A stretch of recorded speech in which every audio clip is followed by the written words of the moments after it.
चुनाव का lie detector test. जी हां, क्या कांग्रेस अध्यक्ष राहुल गांधी की रैली में पाकिस्तान के झंडे लहराए गए? क्योंकि वायनाड में जैसे ही राहुल गांधी ने रोड शो किया, उनके रोड शो में हरे रंग के झंडे नजर आए, जिसके बाद सोशल मीडिया में एक मैसेज वायरल होने लगा। दावा किया गया कि हरे झंडे पाकिस्तान के थे। आखिर क्या है हरे रंग के इन झंडों का सच? इस रिपोर्ट के जरिए आप जानिए। ये कांग्रेस अध्यक्ष राहुल गांधी का रोड शो है और राहुल के इस रोड शो में लहराए गए हरे रंग के झंडे। राहुल के रोड शो में जैसे ही हरे झंडे लहराने की तस्वीरें सामने आई, सोशल मीडिया में एक मैसेज वायरल होने लगा, जिसमें अंग्रेजी में लिखा गया, Rahul to fight election in Wayanad, Kerala. Look who is celebrating in Wayanad waving Pakistan flag. Now you know why Congress selected this constituency. इसका मतलब हुआ वायनाड केरल से चुनाव लड़ेंगे राहुल गांधी। देखो कौन जश्न मना रहा है पाकिस्तानी झंडे लहराकर। अब आपको पता चला कि कांग्रेस ने इस चुनावी क्षेत्र का चयन क्यों किया है। जैसे जैसे ये मैसेज वायरल हुआ, लोग ट्वीट भी करने लगे। चंद मिनट के भीतर राहुल गांधी को ट्रोल किया जाने लगा। हमने जब इस दावे की पड़ताल शुरू की तो हमारे सामने कई सवाल थे। मसलन, क्या राहुल की रैली में वाकई पाकिस्तान के झंडे लहराए गए? अगर हाँ, तो झंडे लहराने वाले लोग कौन थे? अगर नहीं, तो ये हरे झंडे किस वजह से लहराए गए?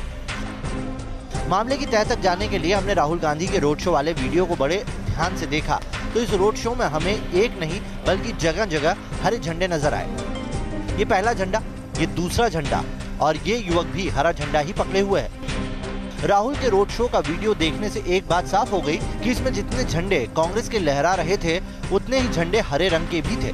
अब सच पता करने के लिए हमने वायनाड में मौजूद हमारी टीम की मदद ली। एक बार फिर IUML के झंडे को लेकर अफवाह फैलाने की कोशिश की गई कि राहुल गांधी के रैली के दौरान पाकिस्तान के झंडे लहराए गए। लेकिन आपको ये स्पष्ट कर दूं कि IUML का जो झंडा और पोस्टर और बैनर आप देख रहे हैं, राहुल गांधी का नॉमिनेशन था। IUML केरल की पार्टी है और सहयोगी पार्टी है, UDF का एक हिस्सा है। और यही वजह है कि कांग्रेस के कार्यकर्ताओं के साथ साथ इंडियन यूनियन मुस्लिम लीग के कार्यकर्ता भी आज राहुल गांधी के नॉमिनेशन में मौजूद थे।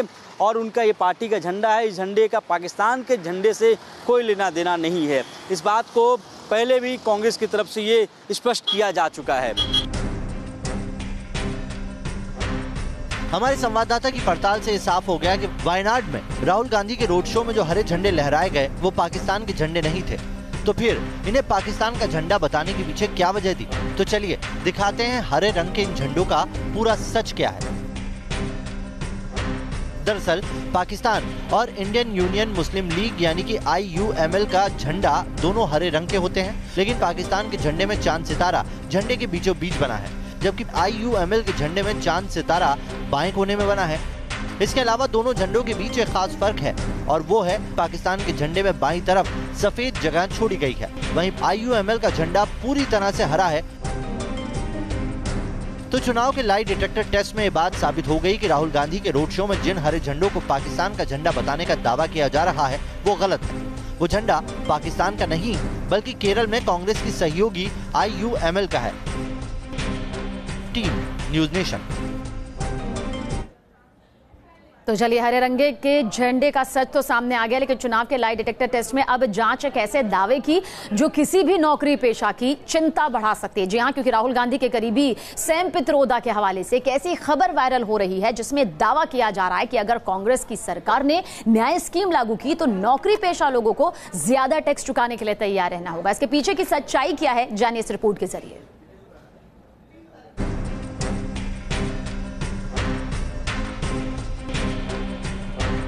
आपकी टीवी स्क्रीन पर इस वक्त आपको एक हेडिंग नजर आ रही होगी। खबर अंग्रेजी में है, लिहाजा हम आपको इसका हिंदी अनुवाद बताते हैं। इसमें लिखा है, स्वार्थी मत बनो, न्याय स्कीम के लिए ज्यादा टैक्स चुकाने के लिए तैयार रहो। सोशल मीडिया में वायरल इस खबर में दावा किया जा रहा है कि ज्यादा टैक्स चुकाने के लिए तैयार रहने की बात सैम पित्रोदा के हवाले से कही गई है। सवाल ये है कि चुनाव के दौरान सैम पित्रोदा ऐसी बात क्यों कहेंगे जिससे देश का मिडिल क्लास नाराज हो। जब हमने इस खबर की पड़ताल शुरू की तो हमारी नजर सैम पित्रोदा के एक इंटरव्यू पर पड़ी। इस इंटरव्यू में सैम पित्रोदा कह रहे हैं कि स्कीम का फंड जुटाने के लिए टैक्स को बढ़ाया जाएगा। वो ये भी कह रहे हैं कि देश के मिडिल क्लास को स्वार्थी नहीं होना चाहिए। उसे अपना बड़ा दिल दिखाना चाहिए और ज्यादा टैक्स चुकाना चाहिए। अब हमने सीधे सैम पित्रोदा से इस पर बात करने की कोशिश की, तो सुनिए उन्होंने क्या जवाब दिया। India is growing. If we grow at 9-10%, we'll find enough money, bhai. If we don't grow at 9 and 10%, we'll have problem.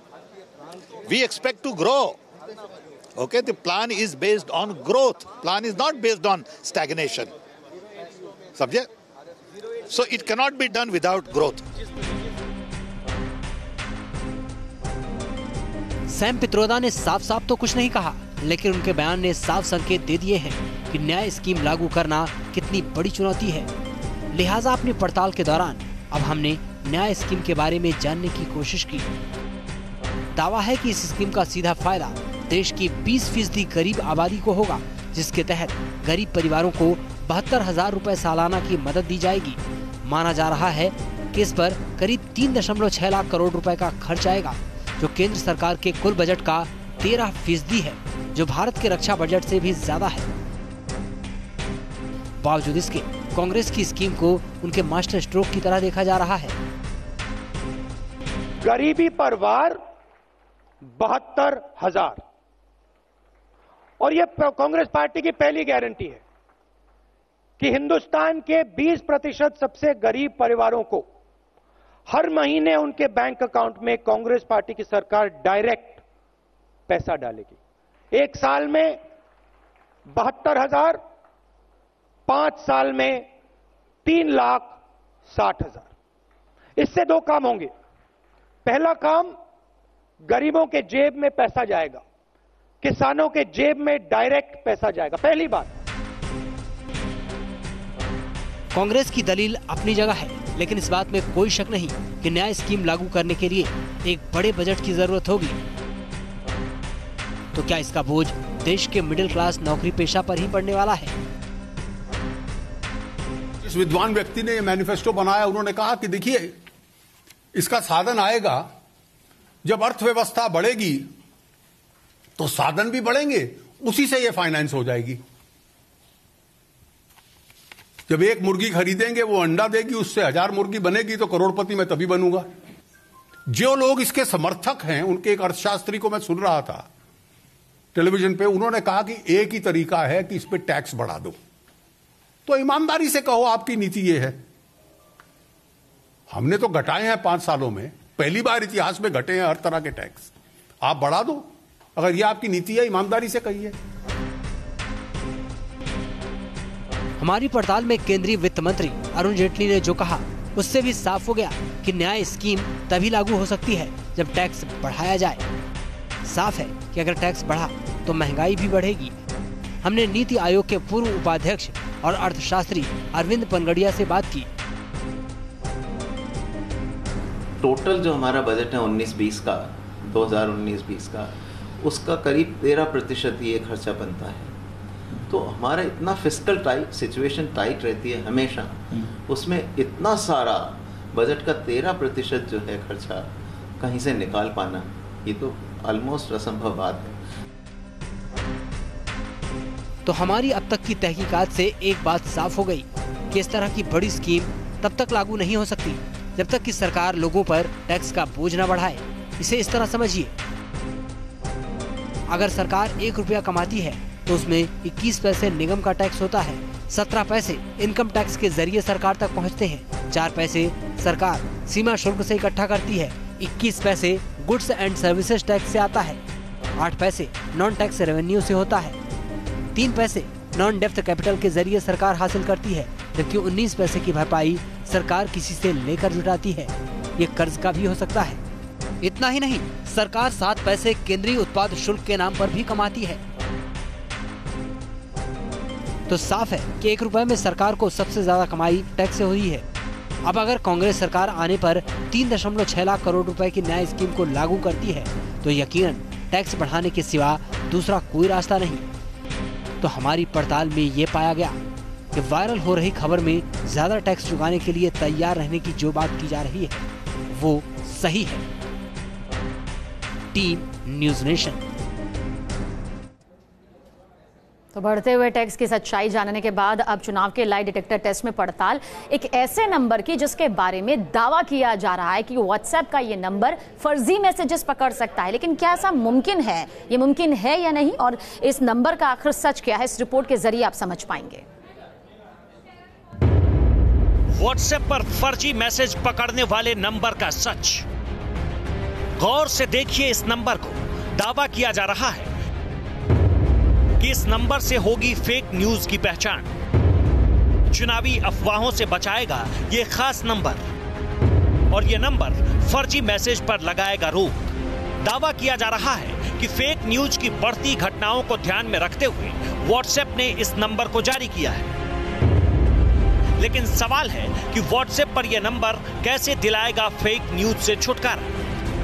हमारी टीम ने इसकी पड़ताल की और जानने की कोशिश की कि आखिर कैसे यह नंबर काम करता है। बहुत सारी फेक न्यूज हमारे इर्द गिर्द फैली हुई हैं। चुनाव हो चुके करीब है और उसको प्रभावित करने के लिए भी ये काम किया जा सकता है, इसलिए व्हाट्सएप ने एक कदम उठाया है। हमने भी एक खबर भेजी और खबर भेजने के बाद हमारे पास क्या मैसेजेस आ रहे हैं इस खबर को लेकर के ये मैं आपको बताता हूं। एक खबर हमने भेजी है, एक लिंक मैंने भेजा, और इस लिंक को व्हाट्सएप पे भेजने के बाद जो आया है डिटेल हमारे पास, पहले ये पूछा गया मुझसे कि ये खबर के बारे में आप जानकारी हासिल करना चाहते हैं या नहीं जानकारी हासिल करना चाहते हैं, तो उसमें 1 और 2 दिया गया है। तो 1 मैंने लिखा है, तो इसका मतलब ये कि मैं इस खबर के बारे में जानकारी हासिल करना चाहता हूं कि ये फेक है या फिर ट्रू है। नंबर किस तरह काम करता है ये तो आपने जान लिया, लेकिन क्या ये फेक न्यूज रोकने में 100% कामयाब रहेगा? तो ये जानने के लिए हमने साइबर एक्सपर्ट से बात की। इसमें कोई दो राह नहीं है कि फेक न्यूज के द्वारा चुनाव को प्रभावित करने का प्रयास किया जाता है। पिछले तेलंगाना जो चुनाव हुए उसमें भी ये प्रयास किया गया और बड़े पैमाने पर अब 2019 के चुनावों में किया जाएगा। ऑलरेडी 2019 के चुनाव बहुत स्पेशल चुनाव है, साधारण इसलिए नहीं है क्योंकि सोशल मीडिया चुनाव है। ज्यादा चुनाव सोशल मीडिया पर लड़े जाएंगे। साथ ही साथ धमकी मिल चुकी है विभिन्न प्रकार के हैकिंग ग्रुप से कि वो इस चुनाव में दखलंदाजी करने की कोशिश करेंगे। 9643000888 नंबर की पूरी पड़ताल आपके सामने है, लेकिन सवाल अभी और भी थे जिसका जवाब हमें मिला दिल्ली पुलिस के पीआरओ मधुकर वर्मा से। क्राइम यूनिट दिल्ली पुलिस का जो ऑनलाइन कंप्लेंट्स आती हैं मॉडल कोड ऑफ कंडक्ट के वायलेशन की, उनके ऊपर 24 घंटे के भीतर उसके ऊपर कार्रवाई करते हैं। तो हमारी पड़ताल में एक नंबर से फेक मैसेज पकड़ने का दावा पूरी तरह सच साबित हुआ। Team news nation. अब एक ऐसी खबर जो आपको चौंका सकती है, क्योंकि एक फोटो सोशल मीडिया पर तेजी से वायरल हो रही है जिसे लेकर दावा किया जा रहा है कि ये फोटो प्रधानमंत्री मोदी के बचपन की है। लेकिन क्या ये सच है? आखिर इस तस्वीर के पीछे का पूरा सच क्या है, देखिए आप भी।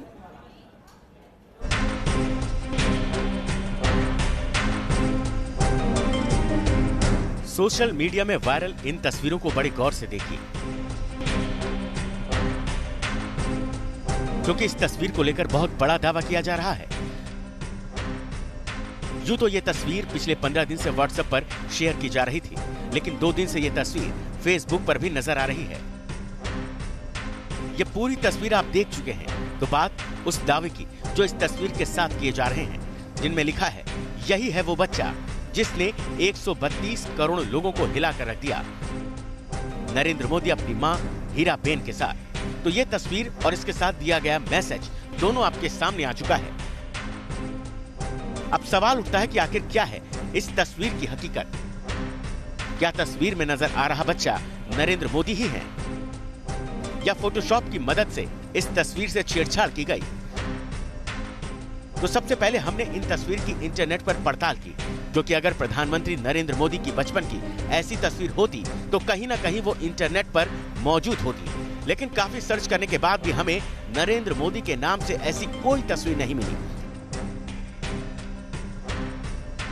अब इस तस्वीर की हकीकत सिर्फ 2 लोग ही बता सकते थे, या तो प्रधानमंत्री नरेंद्र मोदी या उनके परिवार का ही कोई सदस्य।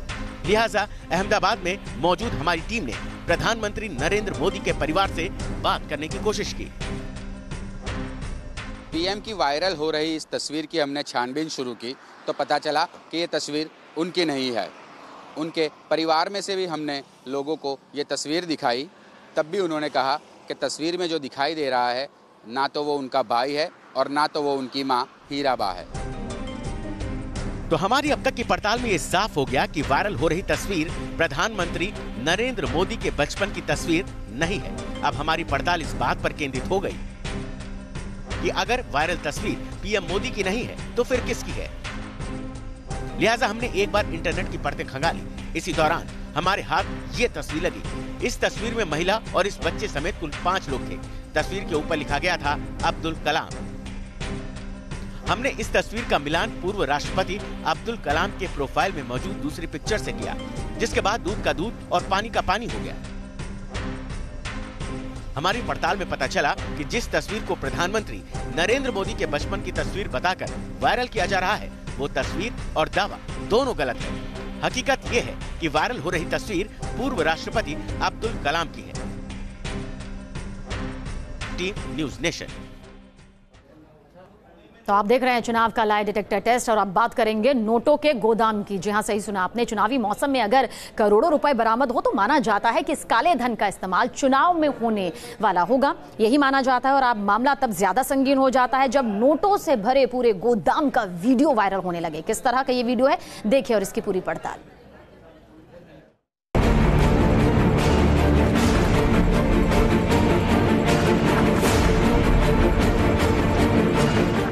एक बड़ी पार्टी में बड़े नेता से करोड़ों रुपए मिलने का सच क्या है? इस सवाल का जवाब तलाशें, उससे पहले वो वीडियो आपको दिखाते हैं जिसके जरिए दावा किया जा रहा है कि ये पैसा चुनाव के दौरान इस्तेमाल किया जाना था। आरोप है कि ये पैसा एक बड़ी पार्टी के नेता का है।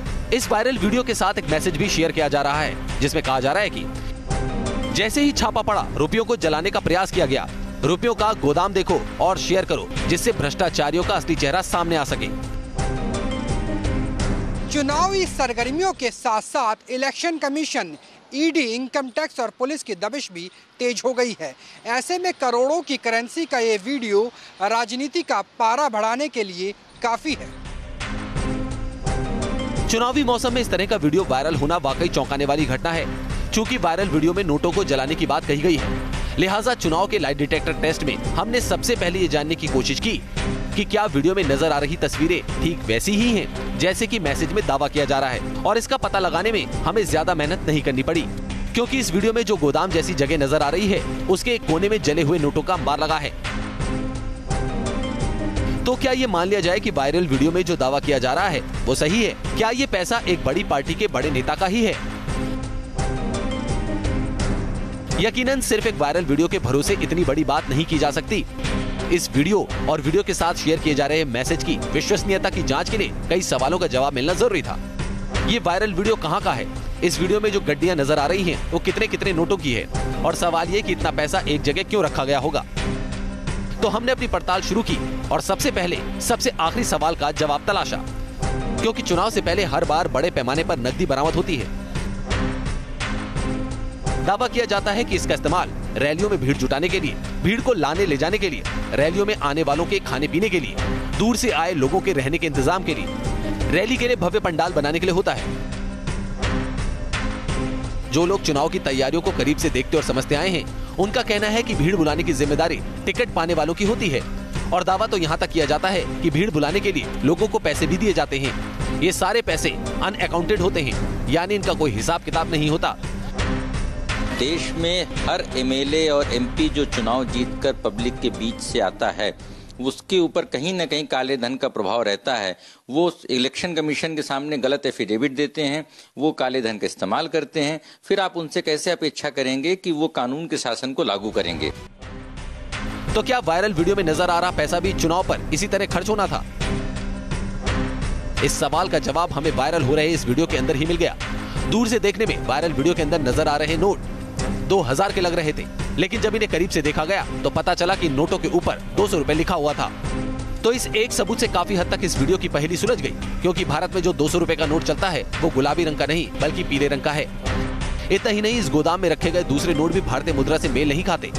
अब सवाल ये कि अगर ये वायरल वीडियो भारत का नहीं है तो फिर कहाँ का है? तो हमारी पड़ताल में पता चला कि इस वीडियो को करीब 1 महीने पहले USA यानी अमेरिका से अपलोड किया गया था, लेकिन तस्वीरों में नजर आ रहे नोट डॉलर नहीं थे, तो इसका अमेरिका के साथ सीधा कोई कनेक्शन भी सामने नहीं आया। बेशक ये वीडियो अमेरिका से अपलोड किया गया, लेकिन वीडियो में नजर आ रही करेंसी अमेरिका की नहीं है।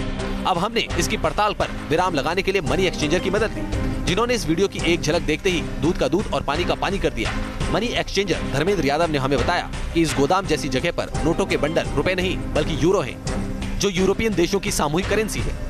उसकी जो गड्डियाँ दिख रही हैं, वो जो करेंसी जो जली हुई है वहाँ पे, तो उन करेंसियों में जो ग्रीन कलर की बंडल्स जो नोटों के हैं, मोस्टली वो सारी 100 की यूरोज़ हैं। आप देख सकते हैं वो यूरो ये है। अगर जूम करके वीडियो को देखा जाए तो उसमें ये नोट आपको देखने को मिलेंगे।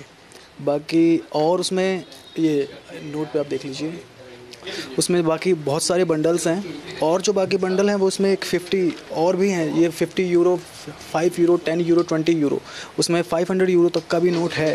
वो हमारे पास अभी है नहीं अवेलेबल, बट बाकी ये जो यूरोज़ हैं 5, 10, 20 एंड 50, ये आप देख सकते हैं। धर्मेंद्र यादव ने हमें 5, 10, 20, 50 और 100 की कुछ यूरो भी दिखाई। जब हमने यूरो का वायरल वीडियो में नजर आ रहे नोटों से मिलान कराया तो हमारी पड़ताल और पुख्ता हो गई। तो हमारी तहकीकात में सामने आया कि वायरल वीडियो के जरिए एक बड़ी पार्टी के बड़े नेता से करोड़ों रुपए मिलने का जो दावा किया जा रहा है वो बिल्कुल गलत है।